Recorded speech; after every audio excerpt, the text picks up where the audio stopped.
قصہ حضرت سلیمان علیہ السلام اور ملکہ بلقیس کا تخت۔ اللہ تعالیٰ نے حضرت سلیمان علیہ السلام کو ان کے والد محترم حضرت داؤد علیہ السلام کی بادشاہت اور نبوت میں جانشین مقرر فرمایا اور اپنے فضل و کرم سے ان پر بہت سے انعامات فرمائے۔ اللہ تعالیٰ نے حضرت سلیمان علیہ السلام کو پرندوں کی بولیاں بھی سکھائیں۔ سورۃ النمل آیت 15 تا 16 فرمان الہی ہے۔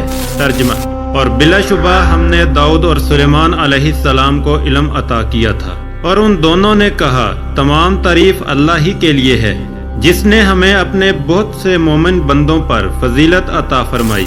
سلیمان علیہ السلام داؤد علیہ السلام کے وارث ہوئے، اور انہوں نے کہا اے لوگو، ہمیں پرندوں کی بولی کا علم دیا گیا ہے، اور ہمیں دنیا کی ہر چیز میں سے کچھ حصہ عطا کیا گیا ہے۔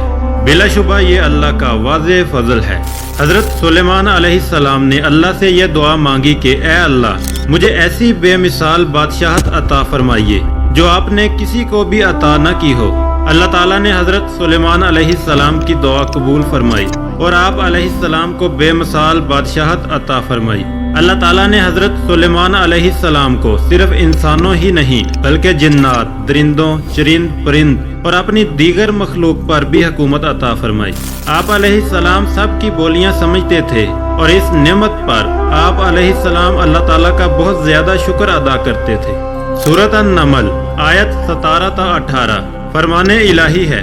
اور سلیمان علیہ السلام کے لیے جنوں، انسانوں اور پرندوں میں سے بہت سے لشکر جمع کیے گئے، اور ان کی الگ الگ درجہ بندی کر دی گئی، یہاں تک کہ جب وہ چونٹیوں کی ایک وادی میں پہنچے تو ایک چونٹی نے کہا اے چونٹیوں، تم سب اپنے اپنے بلوں میں گھس جاؤ، ایسا نہ ہو کہ سلیمان علیہ السلام اور ان کا لشکر تمہیں بے خبری میں روند ڈالے۔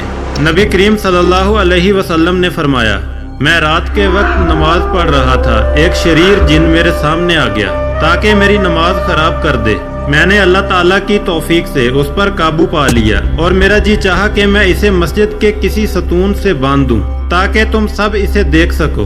پھر مجھے اپنے بھائی حضرت سلیمان علیہ السلام کی وہ دعا یاد آ گئی جو انہوں نے اللہ تعالیٰ سے مانگی تھی کہ مجھے ایسی حکومت عطا فرمائیے جو میرے بعد کسی کو لائق نہ ہو۔ میں نے اسے ذلیل کر کے چھوڑ دیا۔ اللہ تعالیٰ نے حضرت سلیمان علیہ السلام کے لیے معجزہ کے طور پر ہوا کو مسخر کر دیا تھا۔ وہ جہاں بھی جانا چاہتے تخت پر بیٹھ جاتے اور ہوا کو حکم دیتے لے چل، وہ فوراً انہیں لے کر چل پڑتی۔ اسی طرح جنات کو بھی اللہ تعالیٰ نے حضرت سلیمان علیہ السلام کے تابع کر دیا تھا۔ ضرورت پڑنے پر وہ ان سے بآسانی کام لیا کرتے تھے۔ سورۃ انبیاء آیت 81 تا 82 میں فرمان الہی ہے۔ اور ہم نے تیز ہوا کو سلیمان علیہ السلام کے تابع بنا دیا، جو ان کے حکم سے اس سرزمین کی طرف چلتی تھی جہاں ہم نے برکت رکھی تھی، اور ہم ہر چیز کو خوب جانتے۔ اسی طرح سے بعض شیاطین کو بھی ہم نے سلیمان علیہ السلام کے تابع کر دیا تھا، جو ان کے حکم سے سمندر میں غوطہ لگاتے اور اس کے علاوہ دوسرے کام بھی کرتے تھے، اور ہم ہی ان سب کے نگہبان تھے۔ سورہ سعد آیت 36 تا 40 پس ہم نے ہوا کو سلیمان علیہ السلام کے تابع کر دیا، جو آپ علیہ السلام کے حکم سے جہاں آپ پہنچنا چاہتے وہاں آسانی سے پہنچا دیتی، اور طاقتور جنات کو بھی ان کے تابع بنا دیا، جو عمارت بنانے والے اور دریا میں غوطہ لگانے والے تھے، اور دوسرے سرکش اور کافر جنات کو بھی جو زنجیروں میں جکڑے رہتے۔ اللہ نے انہیں کہا یہ ہمارا عطیہ ہے، آپ چاہیں تو دوسروں پر احسان کیجئے یا نہ کیجئے، آپ سے کوئی حساب نہیں ہوگا۔ بے شک ان کے لیے ہمارے پاس بڑا تقرب اور بہترین ٹھکانہ جنت ہے۔ حضرت سلیمان علیہ السلام اللہ تعالیٰ کے کلمہ کو بلند کرنے کے لیے جہاد کیا کرتے تھے۔ ایک مرتبہ حضرت سلیمان علیہ السلام کے سامنے عمدہ جنگی گھوڑوں کی نمائش کی گئی۔ آپ علیہ السلام نے ان گھوڑوں کو اپنے رب کی راہ میں جہاد کی خاطر بڑا پسند کیا۔ جب وہ گھوڑے دوڑتے ہوئے آپ علیہ السلام کی آنکھوں سے اوجھل ہو گئے تو آپ علیہ السلام نے انہیں دوبارہ واپس لانے کا حکم دیا۔ جب تمام گھوڑے واپس آ گئے تو ازراہ محبت آپ علیہ السلام ان کی پنڈلیوں اور گردنوں پر اپنے ہاتھ پھیرنے لگے، یہاں تک کہ نماز عصر کا وقت جاتا رہا۔ پھر خیال آیا کہ نماز عصر قضا ہو رہی ہے تو فوراً اللہ تعالیٰ کی طرف متوجہ ہو گئے۔ حضرت سلیمان علیہ السلام کی فوج میں ہدہد پرندہ بھی تھا، جس سے آپ علیہ السلام کئی کام لیا کرتے تھے۔ एक मर्तबा आप अलैहिस्सलाम ने उसे गायब पाया और आपने परिंदों का जायजा लिया तो फरमाने लगे, क्या बात है कि हुदहुद मुझे नजर नहीं आ रहा? क्या वो मुझे नजर नहीं आ रहा या वो वाकई गैर हाजिर है? अगर वो गैर हाजिर है तो मैं उसे जरूर सजा दूंगा या उसे ज़िबा कर दूंगा या वो मेरे सामने कोई वाज़ेह दलील पेश करे। थोड़ी देर ही गुजरी थी तो उसने कहा, मैं एक ऐसी खबर लाया हूँ जो आपको मालूम नहीं। मैं आपके पास सबा की एक सच्ची खबर लाया हूँ। सबा एक मुल्क का नाम है। बिलाशुबा मैंने वहाँ देखा कि एक औरत उन पर हुक्मरानी कर रही है जिसे अल्लाह की तरफ से हर चीज अता की गई है और उसके पास एक बड़ा शाही तख्त भी है। मैंने उसे और उसकी कौम को देखा कि वो अल्लाह को छोड़कर सूरज को सजदा करते हैं और शैतान ने उनके लिए उनके अमाल को खूबसूरत बनाकर पेश किया है और उन्हें सीधी राह से रोक दिया है। बस वो हदायत से हट चुके हैं। सुलेमान अलैहिस्सलाम ने फरमाया, अभी हम देखेंगे कि तुमने सच कहा है या झूठे हो। तुम मेरा यह खत लेकर जाओ और उनके सामने डाल दो, फिर उनके पास से जरा हटकर देखो कि वो क्या जवाब देते हैं। जब हजरत सुलेमान अलैहिस्सलाम का खत लेकर हुदहुद मलका बल्कीस के पास पहुंचा और मलका बल्कीस के सामने हजरत सुलेमान अलैहिस्सलाम का खत डाल दिया, वो मलका सबा कहने लगी, ए सरदारो, मेरी तरफ एक अहम खत डाला गया है, बिलाशुबा जो सुलेमान अलैहिस्सलाम की तरफ से है और बेशक उसकी इब्तदा अल्लाह के नाम से है जो खूब बख्शने वाला है, बेहद रहम करने वाला है। इसमें लिखा है कि तुम मेरे मुकाबला में सरकशी न करो और मुसलमान बनकर मेरे पास आ जाओ। उसने कहा, ए कौम के सरदारो, इस मामला में मुझे अपना मशवरा दो। जब तक तुम मौजूद न हो मैं किसी मामला का कतई फैसला नहीं करती। उन सब ने जवाब दिया, हम बड़े ताकतवर और सख्त जंगजू हैं, फैसला का इख्तियार आपके पास है, आप खुद ही सोच लीजिए कि आप हमें क्या हुक्म देती हैं। मलका बल्कीस हजरत सुलेमान अलैहिस्सलाम का खत पढ़ते ही ये समझ चुकी थी कि हमारे अंदर हजरत सुलेमान अलैहिस्सलाम और उनके लश्कर का मुकाबला करने की सलाहियत नहीं है, इसलिए हमें उनसे सुलह कर लेना बेहतर है। लिहाजा उसने अपने वज़रा को कहा कि बादशाह जब किसी बस्ती में दाखिल होते हैं तो वहाँ के मुअज़्ज़ज़ीन को जलील कर देते हैं, इसलिए बेहतर है कि मैं कुछ तोहाइफ देकर ये अंदाजा लगा लूँ कि वो बादशाह हैं या अल्लाह के नबी हैं। अगर वो बादशाह होंगे तो कीमती तोहाइफ फौरन कबूल कर लेंगे और हमसे सुलह कर लेंगे, और अगर वो अल्लाह के नबी होंगे तो हमें उन पर ईमान लाना जरूरी होगा। बस जब कासद सुलेमान अलैहिस्सलाम के पास पहुंचा तो आप अलैहिस्सलाम ने फरमाया, क्या तुम मुझे माल का लालच देते हो? मुझे अल्लाह ने जो दिया है वो इससे बहुत बेहतर है। जो उसने तुम्हें दिया है, तुम्हारा ये तोहफा तुम्हें ही मुबारक हो जिस पर तुम इतरा रहे हो।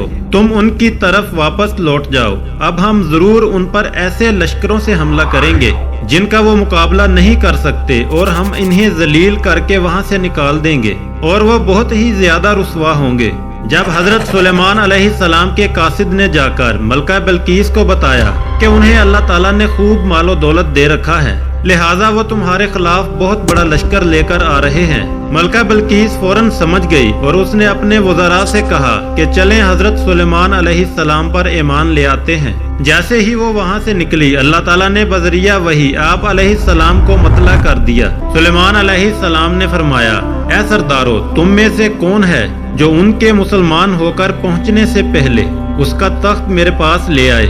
जिन्नों में से एक द्योहैकल ने कहा, मैं आपको वो ला देता हूँ, यानी मलका बल्कीस का शाही तख्त ला देता हूँ, इससे पहले कि आप अपनी जगह से उठें। बिलाशुबा मैं इसकी ताकत रखता हूँ और मैं अमानतदार भी हूँ। एक आदमी ने कहा जिसके पास अल्लाह की किताब का इल्म था, आपकी पलक झपकने से पहले ही मैं वो तख्त आपको लाकर दे सकता हूँ। फिर जब आप अलैहिस्सलाम ने उस तख्त को अपने पास मौजूद पाया तो फरमाने लगे, ये मेरे रब का फजल है ताकि वो मुझे आजमाए कि मैं शुक्र अदा करता हूँ या नाशुक्री। फिर आप अलैहिस्सलाम ने हुक्म दिया कि इस तख्त में कुछ रद्दो बदल कर दो, हम देखना चाहते हैं कि वो सही बात तक पहुँचती है या वो उन लोगों में से है जो सही बात तक नहीं पहुँच पाते। फिर जब वो आ गई तो उससे पूछा गया, क्या तुम्हारा तख्त भी ऐसा ही है? उसने जवाब दिया, ये तो हूबहू वही है, हम इससे पहले ही जान गए थे और हमने सरे इताअत झुका दिया था।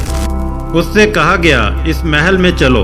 जब उसने देखा तो उसे गहरा पानी समझकर अपनी दोनों पिंडलियों से कपड़ा उठा लिया। सुलेमान अलैहिस्सलाम ने कहा, यह तो जुड़े हुए शीशों का चिकना फर्श है, इस पर वो पुकार उठी, ऐ मेरे रब, बेशक मैं अपने आप पर जुल्म करती रही हूँ और अब मैं सुलेमान अलैहिस्सलाम के साथ अल्लाह रब्बुल आलमीन की मुती और फरमाबरदार बनती हूँ। हजरत दाऊद अलैहिस्सलाम के पास एक मुकदमा आया कि एक आदमी की बकरियां रात के वक्त दूसरे आदमी के अंगूर के खेत में घुस गई हैं और उसे नुकसान पहुँचाया। हजरत दाऊद अलैहिस्सलाम ने ये फैसला सुनाया कि खेत वाला बकरियां ले ले, इसलिए कि वो नुकसान बकरियों की कीमत के बराबर था। जब मदई और मदा अलैहि हजरत दाऊद अलैहिस्सलाम का फैसला सुनने के बाद बाहर आए तो हजरत सुलेमान अलैहिस्सलाम को इस फैसले का इल्म हुआ। हजरत सुलेमान अलैहिस्सलाम ने अपने वालिद मोहतरम से अर्ज किया कि आपका फैसला तो सही है, लेकिन इससे बेहतर ये है कि बकरियों का मालिक खेत की देखभाल करे यहाँ तक कि वो खेती पहले की तरह हो जाए और खेत वाला बकरियों के दूध और ऊन से फायदा उठाए यहाँ तक कि उसका खेत पहली हालत में आ जाए। फिर बकरियों वाले को बकरियां वापस करके अपना खेत वापस ले ले। इस बारे में चूंकि हजरत सुलेमान अलैहिस्सलाम का फैसला ज्यादा बेहतर था, इसीलिए अल्लाह ताला ने हजरत सुलेमान अलैहिस्सलाम का फैसला पसंद फरमाया। हजरत दाऊद अलैहिस्सलाम के दौर में दो औरतें अपने बच्चों को लेकर बाहर जंगल की तरफ निकली। उनमें से बड़ी औरत का बच्चा भेड़िया ले गया। उस औरत ने छोटी से कहा, तुम्हारा बच्चा तो भेड़िया ले गया है, लिहाजा ये तो मेरा बच्चा है। छोटी ने कहा, नहीं, तुम्हारा बच्चा भेड़िया ले गया है। आखिरकार यह मुकदमा हजरत दाऊद अलैहिस्सलाम की खिदमत में पेश हुआ। बड़ी चूंकि चरब जुबान थी, उसने अपना मौकफ अच्छे अंदाज में पेश किया। हजरत दाऊद अलैहिस्सलाम ने उसके हक में फैसला दे दिया। जब वो बाहर निकली तो दोबारा झगड़ने लगी। इतने में हजरत सुलेमान अलैहिस्सलाम तशरीफ ले आए। उन्होंने मामला दरियाफ्त फरमाया तो हर एक ने यह दावा किया कि यह बच्चा मेरा है और हजरत दाऊद अलैहिस्सलाम बड़ी के हक में फैसला दे चुके हैं। हजरत सुलेमान अलैहिस्सलाम ने फरमाया, छुरी लाओ, मैं बच्चे को चीर कर आधा आधा तकसीम कर देता हूँ। बड़ी तो खामोश रही, लेकिन छोटी जिसका बच्चा था उसने कहा, ऐसा न करें, अल्लाह ताला आप पर रहम फरमाए, ये बच्चा बड़ी औरत का ही है, इसे दे दें। आप अलैहिस्सलाम फौरन मामले की हकीकत को पहुँच गए और आप अलैहिस्सलाम ने बच्चे का फैसला छोटी औरत के हक में कर दिया। हजरत सुलेमान अलैहिस्सलाम के जमाना में जन्नात के बारे में ये मशहूर हो गया था कि वो गैब की बातें जानते हैं। अल्लाह अज़्ज़ा व जल ने हजरत सुलेमान अलैहिस्सलाम की मौत के जरिए उनकी गलत फहमी को दूर फरमा दिया। इस तरह के जब हजरत सुलेमान अलैहिस्सलाम की मौत का वक्त करीब आया और आप अलैहिस्सलाम को अल्लाह ताला की तरफ से इशारा मिल गया, तो उस वक्त आप अलैहिस्सलाम ने जन्नात को बैतुल मुकद्दस की तामीर पर लगाया हुआ था। तामीर का अभी काफी काम बाकी था। आप अलैहिस्सलाम ने बाकी काम का पूरा नक्शा जिन्नों के सरबराह के हवाले कर दिया और काम मुकम्मल तौर पर समझा दिया। फिर अपनी इबादत गाह में आकर इबादत में खड़े हो गए और अपनी लाठी पर टेक लगा ली। इसी हालत में अल्लाह ताला के फरिश्ता ने आप अलैहिस्सलाम की रूह कब्ज कर ली। फौत हो जाने के बावजूद भी आप अलैहिस्सलाम लाठी के सहारे खड़े रहे। इसी हालत में तकरीबन 4 माह गुजर गए। उधर बैतुल मुकद्दस की तामीर मुकम्मल हुई, उधर अल्लाह ताला ने दीमक को हुक्म दिया, उसने नीचे से लकड़ी खा ली और हजरत सुलेमान अलैहिस्सलाम की मैयत गिर पड़ी। जैसे ही आप अलैहिस्सलाम नीचे गिरे तो जिन ये समझ गए कि आप अलैहिस्सलाम काफी देर पहले फौत हो चुके थे और उन्हें मालूम हो गया कि हमें गैब का कोई इल्म नहीं। अगर गैब का इल्म होता तो हम इतना अरसा तामीरी काम में मुशक्कत बर्दाश्त न करते। वफात के वक्त आप अलैहिस्सलाम की उम्र 50 साल थी। आप अलैहिस्सलाम की वफात के बाद आप अलैहिस्सलाम का बेटा बादशाह हुआ। उसने 17 साल हुकूमत की। उसके बाद बनी इसराइल की सल्तनत के टुकड़े टुकड़े हो गए। तो दोस्तों, आपको ये वीडियो कैसी लगी? अपनी राय का इजहार कमेंट सेक्शन में जरूर कीजिए। अगर आप मेरे चैनल पर नए हैं तो चैनल को सब्सक्राइब जरूर कर लें और साथ में मौजूद बेल आइकन को भी दबा दें ताकि हर नई आने वाली वीडियो का नोटिफिकेशन सबसे पहले आपको पहुंचे। जल्द ही मिलते हैं एक नई और शानदार वीडियो में। तब तक अपना ख्याल रखना और अपने इस चैनल का भी। अल्लाह निगहबान।